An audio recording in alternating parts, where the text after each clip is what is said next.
नमस्कार विद्यार्थी मित्र हो. टॉपिक नंबर 5 फ्रॅक्शन्स हा आपण पाहत आहोत. प्रॉब्लेम सेट 17 या अगोदरच्या तासाला आपण पाहिलेला आहे. आज आपण त्याच्या पुढील भाग शिकणार आहोत.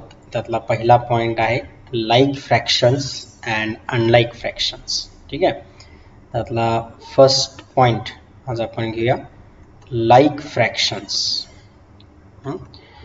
लाईक म्हणजे एकसारखे असणारे, ज्याला आपण समछेद समान छेद असणारे फ्रॅक्शन्स असं आपण म्हणत असतो. ओके, बघा एक्झाम्पल आपण डायरेक्ट घेऊ. आपण याचं रीडिंग कसं करतो, 1 हा न्यूमरेटर आहे, 7 हा डिनॉमिनेटर आहे. वाचन कसं करतो आपण याचं, 1/7 फर्स्ट फ्रॅक्शन, देन 4/7, देन 6/7. हे तिन्ही फ्रॅक्शन जर बघितले तर त्याचा डिनॉमिनेटर हा सेम आहे.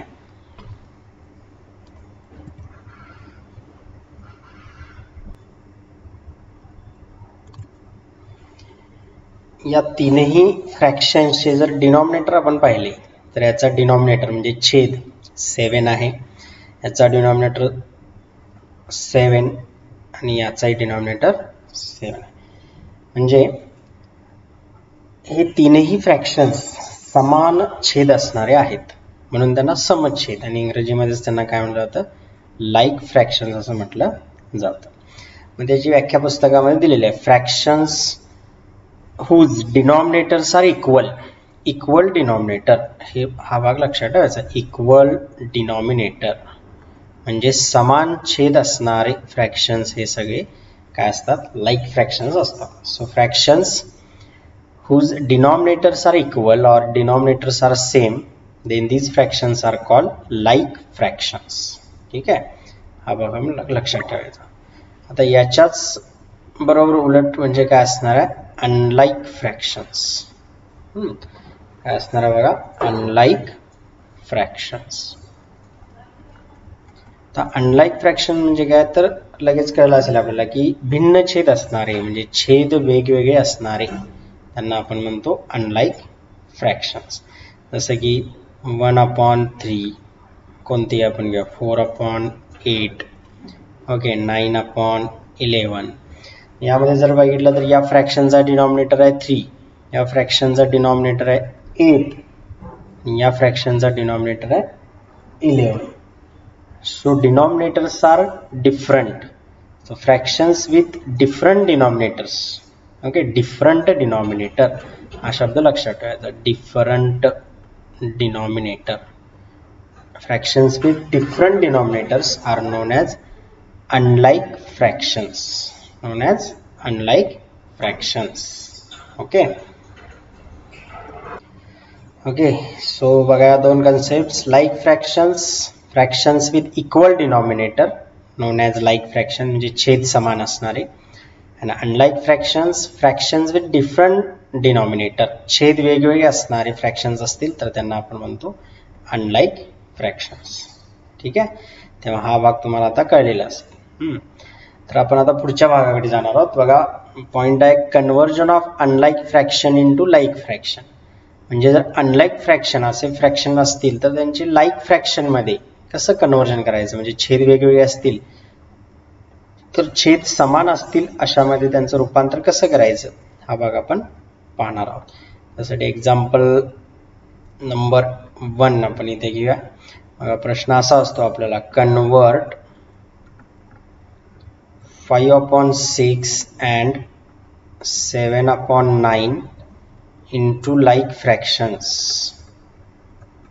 इंटू लाईक फ्रॅक्शन्स असा प्रश्न असतो. हा पुस्तकातलाच प्रश्न आहे. तर हे दोन जर फ्रॅक्शन्स बघितले 5/6 अँड 7/9 तर हे दोन अनलाईक आहेत. ओके, अनलाईक आहेत का, तर छेद त्यांचे काय आहेत, वेगवेगळे आहेत. मग आता या अनलाईक फ्रॅक्शन्सना आपल्याला लाईक फ्रॅक्शन मध्ये कन्व्हर्जन करायचं आहे. मग आपण पहिल्यांदा काय करणार, हा पहिला फ्रॅक्शन इथे लिहून घेणार 5/6, त्याच्या खाली सेकंड जो फ्रॅक्शन आहे तो आपण लिहून घेणार 7/9. हे दोघांचेही छेद समान असणारे फ्रॅक्शन तयार करायचे. त्यासाठी डिनॉमिनेटर्स महत्वाचे, छेद आपण पाहायचे. आता ही पहिलंच उदाहरण आहे म्हणून मी तुम्हाला सांगतो कशा पद्धतीने आपली क्रिया करणार. तर डिनॉमिनेटर आहे याचा 6, त्याचा पाडा आपण जरा इथं लिहूया, पटकन मी लिहितो मराठीमध्ये म्हणूया. 6 दुने 12, 6 त्रिक 18, 6 चौक 24, 6 पंचे 30, 6 36, 6 सत्ते 42 असं पुढे. आणि या फ्रॅक्शनचा डिनॉमिनेटर आहे 9. त्याचा जर पाडा आपण लिहिला 9 9 दुने 18, 9 त्रिक 27, 9 चौक 36, 9 5 45, 9 6 54 एक्सेट्रा. आता या पाड्यामध्ये दोघांच्याही पाड्यामध्ये असणारा समान अशी कोणती, म्हणजे हे 6 चे मल्टिपल्स आहेत. मल्टिपल्स ऑफ 6 म्हणजे त्याची पट. तर आपण लिहूया मल्टिपल्स हा शब्द आहे. मल्टिपल्स म्हणजे त्याची पट. Multiples of 6, multiples of 9. तर यांच्यामध्ये समान असणारी पाड्यांमध्ये संख्या कोणत्या आहेत, तर जर आपण बघितलं तर इथे आहे 36 आणि इथे आहे 9 चौक 36, 36. म्हणजे दोघांच्याही मध्ये कॉमन असा 36 आहे.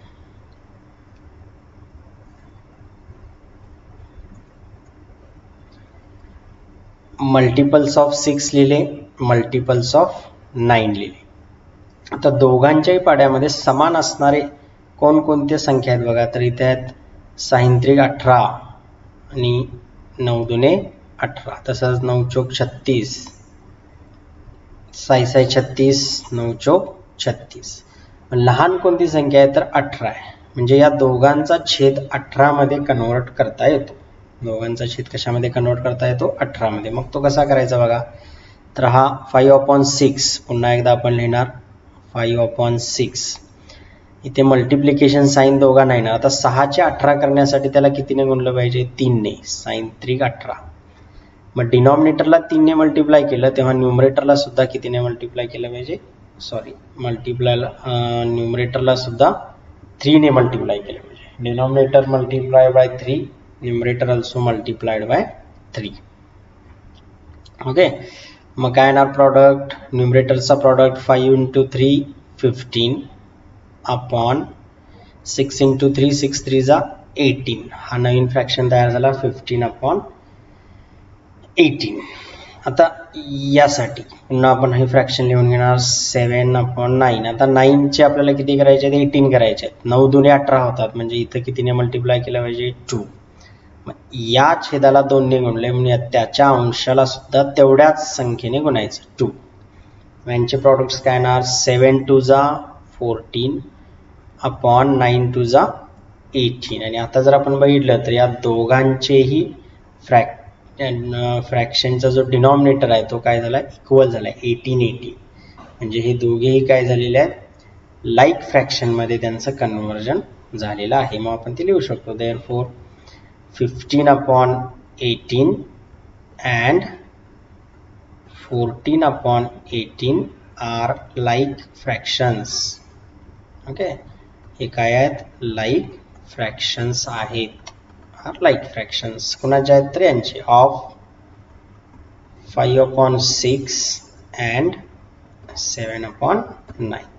आणि हा जो भाग आहे हा मी समजण्यासाठी दिला. आपल्याला लगेच तोंडी सुद्धा कळता येते. 6 त्रिक 18 9 दुने 18 होतात, त्यामुळे याचे 18 करण्यासाठी अंशछेदाला 3 ने गुणलं.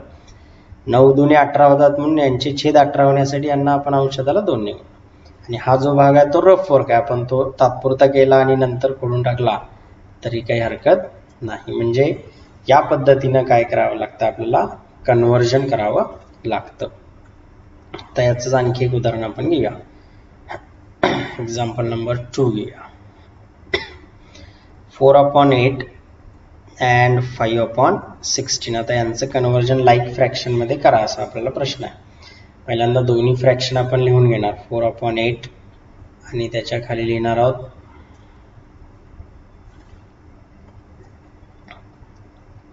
5/16.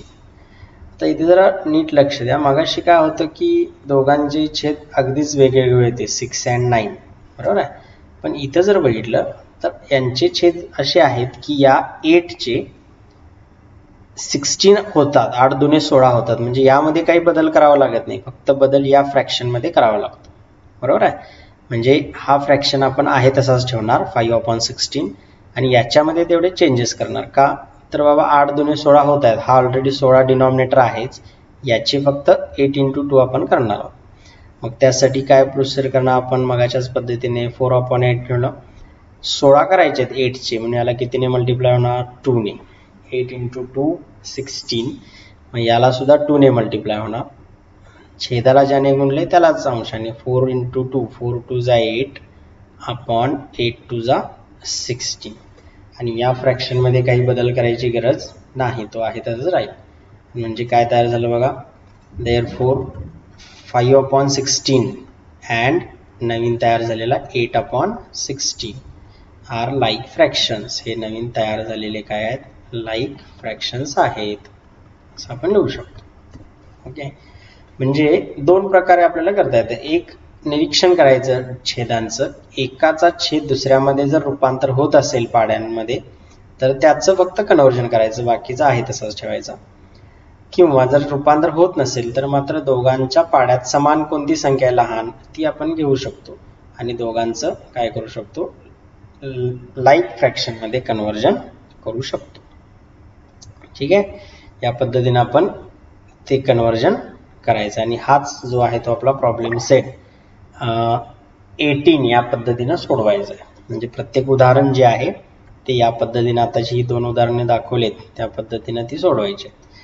या पद्धतीने मांडणी करायची, छेद समान करायचे आणि नवीन तयार झालेले फ्रॅक्शन अशा पद्धतीने लिहायचे. ठीक आहे, बघा हे अनलाईक फ्रॅक्शन्स आहेत सगळे, तुम्हाला त्यांचं काय करायचं आहे, लाईक फ्रॅक्शन मध्ये कन्व्हर्जन करायचं आहे. समजला प्रॉब्लेम सेट 18.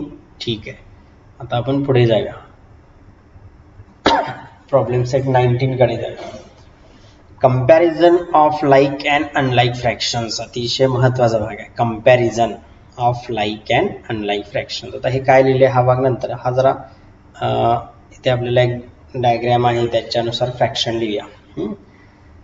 कलर्ड पोर्शन काही आहे आणि व्हाईट पोर्शन काही आहे. आपण कलर पोर्शनचा फ्रॅक्शन लिहूया, कलर पोर्शन आणि व्हाईट पोर्शन. आता या रेक्टँगलचे टोटल पार्ट किती आहेत, 1 2 3 4 5. There are 5 total parts, equal parts. याचे सुद्धा 5 आहेत, त्याचंच लिहायचं आहे दोघांची. म्हणजे जेवढे भाग असतात एकूण तेवढा छेद लिहितो आपण. So total parts are 5. आता कलर पार्ट किती आहेत, 1 2 3. कलर पार्ट 3, म्हणून कलर पोर्शनचा फ्रॅक्शन कसा तयार झाला, 3/5. व्हाईट पोर्शनचे पार्ट किती आहेत, 1 and 2. त्यामुळे व्हाईट पोर्शनचा फ्रॅक्शन कसा तयार झाला, 2/5. मग जर आपण इथं बघितलं, पहिला आहे कलर 3/5, दुसरा आहे 2/5. छेद समान आहे. आता दिसताना कोणता मोठा भाग दिसतोय आपल्याला, दिसताना दिसते सरळ सरळ दिसते की कलर म्हणजे रंगवलेला भाग मोठा आहे, पांढरा भाग कमी आहे. म्हणजेच रंगवलेला भाग कोणता आहे, 3/5 हा मोठा आहे, 2/5 हा लहान आहे. मग हा पहिला नियम आहे. आता मी तो नियम तुम्हाला सांगणार आहे, त्या अगोदर हा भाग जरा बघूया. आता इथे कलर एक हा सिंगल कलर आहे, हा सुद्धा कलर पार्ट आहे, आपण हा कलर पार्ट म्हणूया. आणि हा लाईन पार्ट आहे, त्यामध्ये लाईन आहेत त्यामुळे हा लाईन पार्ट आहे. इक्वल पार्ट किती झालेत, 1 2 3 4 5 6 7 8. 8 पार्ट आहेत, त्यातले हा रंगवलेले किती आहेत, 1 2 3 3 आहेत. तर लाईन मध्ये टोटल पार्ट किती आहेत, 8. आणि लाईनचे पार्ट किती आहेत, 1 2 3 4 आहेत. म्हणजे हे दोन फ्रॅक्शन कसे आहेत, 3/8 अँड 4/8. आता यातला हा भाग मोठा दिसतोय का, हा भाग मोठा जास्त आहे, तर जरा जरा दिसते हा भाग जास्त आहे, लाईन पार्ट जास्त आहे, म्हणजे हा पार्ट जास्त आहे. ठीक आहे, म्हणजे इथं जर बघितलं तर छेद समान असताना या दोघांचाही छेद समान आहे, ह्या दोघांचाही छेद समान आहे, म्हणजे लाईक फ्रॅक्शन्स ना. ओके, छेद समान असतील तर ज्याचा अंश मोठा असतो तो फ्रॅक्शन मोठा असतो. लक्षात ठेवा, बघा इथे दिसतंय छेद समान आहे, अंश मोठा, हा मोठा आला. इथे छेद समान आहे, अंश बघायचे, अंश कुणाचा मोठा आहे, हा मोठा अंश आहे, 4 3 पेक्षा मोठे आहेत म्हणजे हा फ्रॅक्शन मोठा आहे. मग हा पहिला नियम आहे. In like fractions the fraction with greater numerator, म्हणजे अंश मोठा असणारे हे मोठे असतात. छेद समान असतील तर अंश मोठा असणारे फ्रॅक्शन मोठे असतात. In like fractions fraction with greater numerator is greater fraction. नियम कळला. छेद समान आहेत का, ज्याचा अंश मोठा आहे तो फ्रॅक्शन मोठा असणार, ग्रेटर असणार, एवढा हा नियम पहिला लक्षात ठेवायचा. हे झालं छेद समान असताना. आता आपण बघूया अंश समान असतील तर काय. इथे बघा हा फ्रॅक्शन कसा लिहिला आहे, 2/3. 3 पार्ट्स आहेत, 2 कलर्ड आहेत, 2/3. इथे बघा टोटल पार्ट्स आहेत 4, कलर पार्ट्स आहेत 2, फ्रॅक्शन कसा झाला 2/4. कलर पार्ट्स 2 आहेत आणि टोटल पार्ट्स 5 आहेत, फ्रॅक्शन तयार झाला 2/5. तर इथे जर बघितलं, पहिला आहे 2/3, दुसरा आहे 2/4 आणि तिसरा आहे 2/5. डिनॉमिनेटर्स वेगवेगळे आहेत पण न्यूमरेटर्स इक्वल आहेत, म्हणजे अंश समान आहेत. पण सगळ्यात मोठा कोणता भाग दिसतोय आपल्याला, तर हा दिसतोय, बरोबर आहे. म्हणजे हा सगळ्यात मोठा आहे, त्यानंतर हा मोठा दिसतोय आणि हा सर्वात तिसरा लहान दिसतोय. मग इथे नियम काय, जर अंश समान असतील, बघा मी काय म्हणतोय, अंश समान असतील तर ज्याचा छेद मोठा असतो तो सगळ्यात लहान असतो, हा नियम आहे. अंश समान असताना बघा इथं अंश समान आहेत ना, ज्याचा छेद सगळ्यात मोठा आहे, बघा 5 हा सगळ्यात छेद मोठा आहे तर तो सगळ्यात लहान असणार आहे, आणि ज्याचा छेद लहान आहे तो काय असणार आहे, सगळ्यात मोठा असणार आहे. इथं जरा उलट नियम आहे मगापेक्षा. हे लक्षात ठेवायचं की अंश समान असताना ज्याचा छेद मोठा तो सगळ्यात लहान अपूर्णांक असतो, म्हणजे सगळ्यात लहान तो फ्रॅक्शन असतो. ओके, इथे दिले the fraction with greater denominator is smaller. हे 2 नियम लक्षात राहिले. मगाचा कोणता, छेद समान असेल, अंश मोठा तो फ्रॅक्शन मोठा, आणि अंश समान असतील म्हणजे न्यूमरेटर्स इक्वल असतील तर त्याचा डिनॉमिनेटर ग्रेटर असेल तो स्मॉलर फ्रॅक्शन असेल. उलट आपण ते पुढे घेणारच आहोत.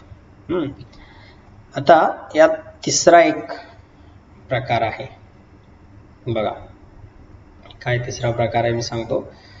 जर दोन्हीही असमान असतील, म्हणजे अंश आणि छेद दोन्ही वेगवेगळे आहेत, मग कसं ठरवायचं की कोणता फ्रॅक्शन मोठा आणि कोणता लहान. ते एक उदाहरण आपण घेऊया. आपल्याला सांगितलं कंपॅरिझन करा, तर फ्रॅक्शन लिहा 3/5 4/7.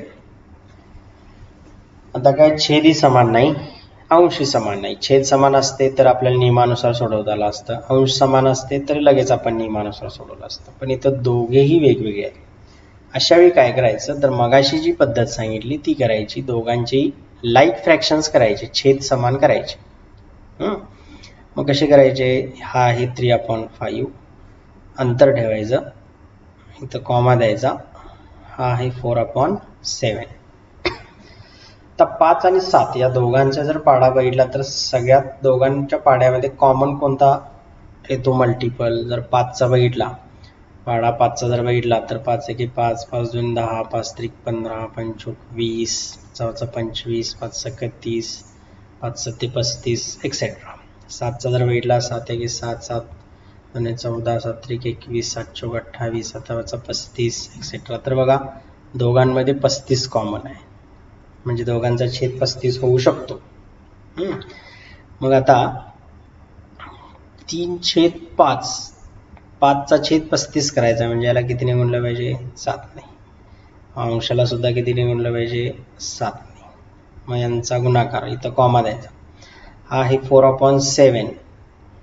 आता 7चे 35 करायचे म्हणजे कितीने गुणलं पाहिजे, 5ने, आणि अंशाला सुद्धा 5ने. मग कसं तयार होणार ते बघा,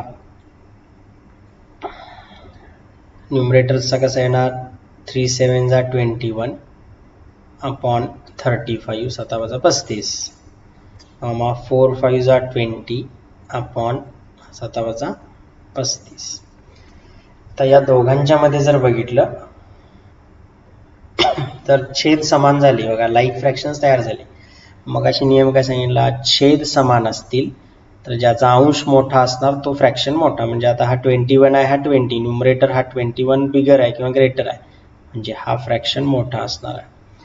हा फ्रॅक्शन मोठा असणार म्हणजेच हा कुणापासून तयार झाला आहे, 3/5. मग तेच आपण लिहिणार, 3/5 इज ग्रेटर दॅन 4/7. ही तिसरी पद्धत आहे. जर दोघेही छेदही समान नाही, अंशी समान नाही, तर या पद्धतीनं त्यांचे छेद समान करायचे आणि मग तो फ्रॅक्शन काय करायचा, स्मॉलर किंवा बिगर कोणता आहे जोडायचा. आणि छेद अंश समान आले तर ते बरोबर चिन्ह येणार, म्हणजे ते दोघेही काय आहेत, समान आहेत असं आपण म्हणणार आहोत. हा, आता याच 3 नियमांच्या आधारे प्रॉब्लेम सेट 19 हा आपण सॉल्व्ह करायचा आहे. काही प्रश्न मी तुम्हाला सोडवून दाखवतोय.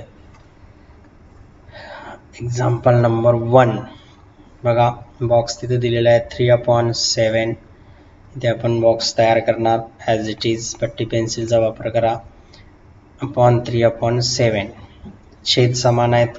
ओके, पहिला नियम वापरायचा, डिनॉमिनेटर्स आर इक्वल, त्यामुळे अंश पाहायचे. आता अंश सुद्धा दोघांचे समान आहेत, म्हणजे न्यूमरेटर सुद्धा इक्वल आहेत, म्हणजे हा फ्रॅक्शन काय असणार, इक्वल असणार. त्यामुळे पहिल्याचं उत्तर इथं पण इक्वल लिहिणार. ठीक आहे. Second example 3/8. इथे पट्टी पेन्सिलने बॉक्स तयार करा. 2/8. तर इथं पुन्हा डिनॉमिनेटर्स इक्वल आहेत, न्यूमरेटर कन्सिडर करा. Numerator 3 and 2. 3 is greater numerator, म्हणजे हा मोठा आहे, म्हणजे हा फ्रॅक्शन मोठा असणार, त्यामुळे इथे ग्रेटर दॅन असा सिम्बॉल येईल. ओके. Third example 2/11. बॉक्स येणार 10/11. आता डिनॉमिनेटर्स इक्वल आहेत, न्यूमरेटर चेक करा. 2 and 10. 2 is smaller, 10 is greater numerator, म्हणजे हा फ्रॅक्शन मोठा असणार, सो दिस इज ग्रेटर. म्हणजे या पद्धतीनं पहिला नियम वापरून आपण तो सोडवायचा. आता चौथं उदाहरण जर बघितलं तर तिथे फोर्थ एक्झाम्पल बघा, 5/15. बॉक्स 10/30. तर इथे न्यूमरेटर्स सुद्धा इक्वल नाही आहेत आणि डिनॉमिनेटर्स सुद्धा इक्वल नाहीत, म्हणजे आपल्याला हा तिसऱ्या नियमाने सोडवायला पाहिजे. म्हणजे हे उदाहरण आता एवढं पुरतं नाही राहणार, ते खाली आपण व्यवस्थित सोडवणार. मग कसं सोडवायला पाहिजे, तर याचे छेद इक्वल केले पाहिजेत. मग आता जर बघितलं, हा 30 याचा डिनॉमिनेटर आहे आणि याचा 15 आहे. 15च्या पाड्यात 30 येतात, म्हणजे या दोघांचाही बदल करण्याची गरज नाही, फक्त याच्यामध्ये बदल करायचा. कसा बघा, 5/15 हे आपण लिहिलं.